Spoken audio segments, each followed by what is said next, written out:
Tell us about Phoenix House and in particular the Academy.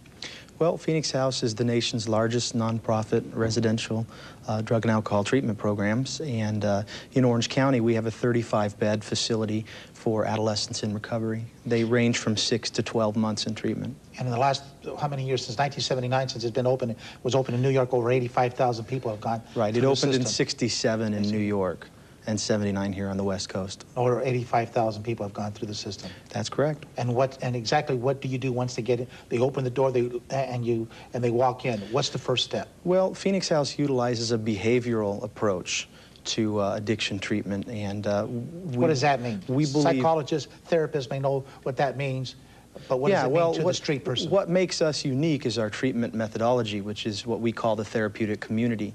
And the staff act as advisors and guides, and the community of residents themselves work together to heal themselves in our modality. And we're attacking addiction through the behaviors and the activities and the behaviors that could they be do. What?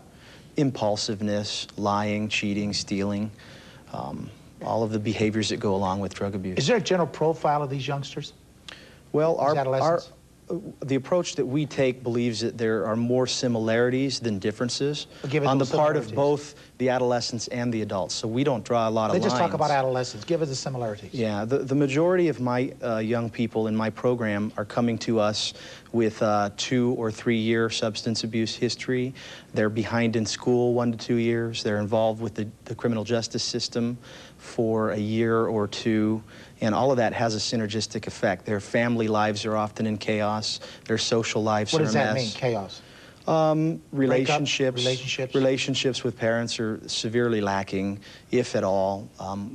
It's not uncommon for me to have a young person enter our academy and the parents say, we're not coming for 6 months. And Tom, that's who you try to reach. Your message is try to reach those kind of issues and problems that this gentleman faces. Exactly, and helping parents understand much earlier than they get to Phoenix House is that, you get involved with kids in elementary and between elementary and middle school. If we make an impact, whether it's a single parent household, whether you're a grandfather, whether you're a big brother or big sister, make a connection with that child. Help that child understand that that kind of behavior is not in their best interest. Tell them it's because you love them, not because you're trying to control their life. Keep that message going. Be consistent. Stay connected to those kids, and we can make a difference. Go ahead, Dallas. The relationship is very important. That's the key indicator. Judge, you're at the end here. So. Well, no, I just would like to ask Dallas a question. Phoenix House is well-known, well-respected. Yes. Give us an idea how much it costs to put a kid through a first-class program like that, just for a month. Well, it's less than $3 grand a month for my facility. When you talk about some models that utilize a hospital-based program, you can be $400 or $500 a day. Okay, but even at $3,000 a month for a first-class program with residential and a lot of one-on-one treatment, I assume, or at least small groups. Can you imagine what university that young person could go to? Harvard, Stanford, 9 months, $27,000. That person could go to Harvard, MIT, Stanford for 27 and live like a rich person at any of these universities. Well, yeah, and the RAND research shows that for every dollar we spend in drug treatment, that we're saving $7 down the road. So what's a recidivism you can take that rate? Number and multiply it times 7. You do a great job. What's the recidivism rate? Maybe 1 in 4 for those that complete our programs. 25%? That's about the same recidivism rate the drug courts have. Is that good or bad? That's I don't terrific. know. 75% of the people make it. Yeah. And by the way, if you send a kid to prison, you're still talking $20,000 to $30,000. Not a bad education. Maybe not Harvard, but at least USC or UCLA. That's true. So it's a lot cheaper doing it our way than it is putting people in prison, and that's what we're trying to avoid. I'm glad you closed up this particular segment because I want to say goodbye to you, Judge, and thank you so much for being on the program. When we come back, we have a resident from the Phoenix House right after this message.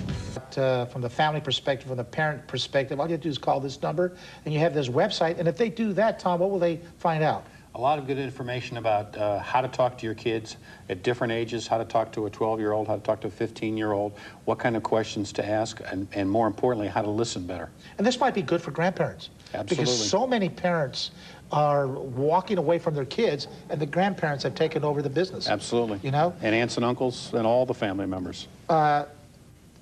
You brought a proud resident here with you who is on the road to recovery. Dallas, introduce her. This is Crystal, and Crystal comes to us from Orange County through the drug court system, so she's familiar with what the judge was talking about earlier. And as I was saying earlier, about a fourth of the residents that come into my program come at a time in their lives when they're really ready for treatment, and they're reacting to having been sold a lie. The person that started them using said to them at one point in their life, if you use this, if you smoke this, everything will be fine. Is that true? Crystal, Yeah, welcome it is. to the program. Is that true? Yes, it is true because they said, you know, that I wouldn't get hooked on it, and I ended up getting strung out on it. At 13? Well, no, I started off using marijuana. What, marijuana? And then I went on to speed. And then to what? To heroin. At what age? I was 15.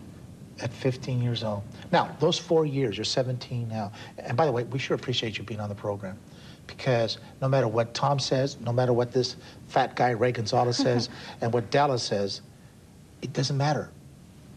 Kids will always listen to kids, especially if they tell it from their heart. So tell it from your heart. The last 4 years, do you feel you missed those years of your life? Yeah, I feel I missed a lot out because I've never been to high school because of drugs. I don't know how I graduated 8th grade, but I graduated 8th grade, and I decided I wanted to get high. And I didn't want to go to school no more. I thought I didn't need it. And so I missed all my high school years. And I understand you were a good student. Yeah, from elementary school, I was all straight A's. Junior high is where I started going downhill with D's and C's. Was it peer pressure that got you into it, or were you curious? Curious. Peer pressure has something to do with it, or is mostly curious? Somewhat, because it was all my friends, you know, and they were all doing it too. But another part is curious. What about your parents?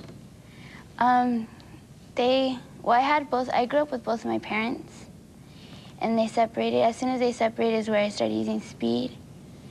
And so the separation affected your life somewhat. that's what I feel, but I don't want to put it all on that. Because it was me too. Exactly, right. You have choices to make. Yeah. And I made the choice to go and try that and to go and proceed with using speed. Now, you have to go buy this stuff. Where did you get the money? I would steal. From who? I would steal from stores and sell it. I would steal from my family. I've stolen from my family. But the main thing was stealing from stores. I stole from stores a lot. The camera never lies. The camera's going to take a close-up of you. Did you ever feel badly that you were stealing? Yeah, I did. At the time, I didn't, but now that I think about it, I do feel bad. At the time when you're strung out, you don't care. All you care about is that fix. But now that I look back, it wasn't right, and it does hurt that I've stolen from, you know, the stores and especially my family. Look into that camera right here, camera 3. Look into the camera and tell the parents, Mr. and Mrs. Parent, be on the lookout for the following. What would you tell them? Basically, just look at their attitude and how they act and their friends. That's it, really, is the way they're acting and their friends and everything. And How do you think they will be acting? How do you think they will be acting? With non-caring attitudes. Their dress, lack of Dress, too. discipline, Everything homework. begins to change. It does. You change a lot because I didn't care what my mom said. Let's talk about the good news. You didn't care about what your mom said, which is very important. Yeah. It's very important. You have to care what your mom says. Let's talk about the good things that are happening. We got 30 seconds left. What's going on in your life at this moment at Phoenix House? Let's talk about the exciting new things that are happening to you. I have a good relationship with my family now. Now I feel accepted into my family. As to before, I felt disowned. What about you? How do you feel about yourself? I feel good about myself. Before I didn't care how I looked. Now I feel good about how I look now. And it's helping me with my feelings and everything. I feel really good about myself now that I'm sober. What will you tell the child out there, a young person your age? Look into the camera again. Talk to that young person.